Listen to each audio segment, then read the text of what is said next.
Good day, everyone. Welcome to another segment of critical thinking analysis, pep talks, rewire, and psyops. As usual, right come with anniversary together with you. And today's segment, I want to talk about deficit budgeting and spending in Nigeria. So I want you to lend me your attention, lend me your ears, and also I want you to participate in this psyops by observing and also contributing through commenting. But before I proceed, I would like to say Ramadan Mubarak, everyone, and I would love you also to share this content. Well, I would like to make things straight. Emilokon, that's a Yoruba slang. Remember Emilokon, the slogan of Tinubu. I would like to make things straight, Nigerians. Emilokon is not a economic philosophy. It's not economic philosophy. Well, let me create a background here so that we know where we are heading to. Right Comrade and Ifisaidu, I'm in the opinion that we should run our country exactly with the productivity of the people, what we produce, by the resources being endowed to us by God Almighty. In explanation, let me simplify what I'm saying. Let's plan our economy according to the geography of our country. Number one, the history. Number two, and the vision we have for ourselves. I just can't take any orders from the IMF. But back to the context, deficit budgeting and spending. What do we mean by deficit budgeting and spending?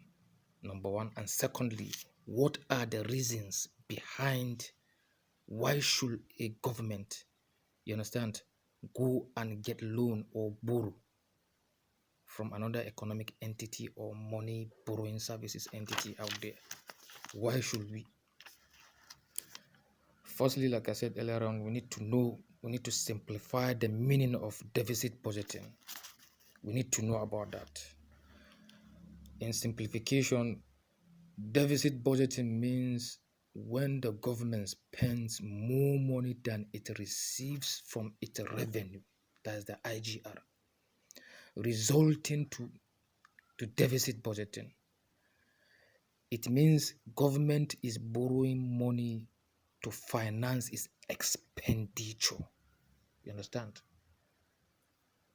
So, in a nutshell, like I said earlier on, we need to plan our budget exactly with what we are generating, exactly in total tallying with what we are generating in this country. Anything above that is leading to deficit, that is expenditure, that is we are fledging to extravagancy. But there might be some times and terminology, maybe a country might resort to borrowing, that's the deficit spending. If the money is not enough, you understand, then we can resort to, if these conditions are met. That is number one, reasons why if circumstances might arise. That is number one, that should be the economic stimulus. When we are facing economic downturn, then it's permissible we can go for deficit budgeting also. And number two, when there is war and national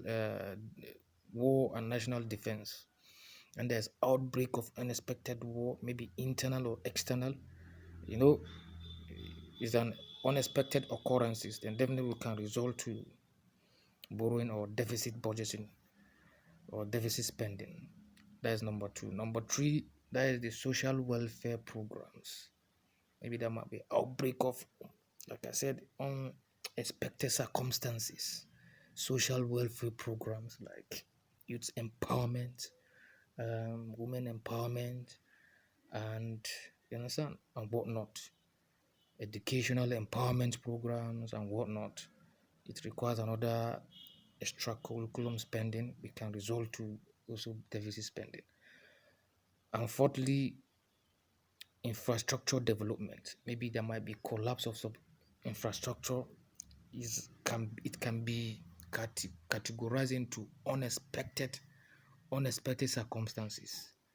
Well, apart from this, I don't see a reason why we should opt into borrowing or outside of our IGR. Well, here are some disadvantages of deficit spending. Here are some disadvantages of borrowing outside of what we are generating. The reason why I'm making this content is we need to encourage ourselves in income generation. We need to start asking relevant questions. Here are some disadvantages. The most deadly disadvantage of deficit budgeting is number one, inflation. You know about the dangers of inflation. Inflation is very dangerous in a nation. Inflation. I will categorize inflation into two. I'll break down inflation into two here. Well, there is increased money supply. When there is too much excess of money supply, you understand, money is in circulation, then it will lead to inflation also. Well, excessive government spending can lead to an increase in the money supply, which can cause inflation also. Number two, reduced purchasing power. Reduced purchasing power as prices rise.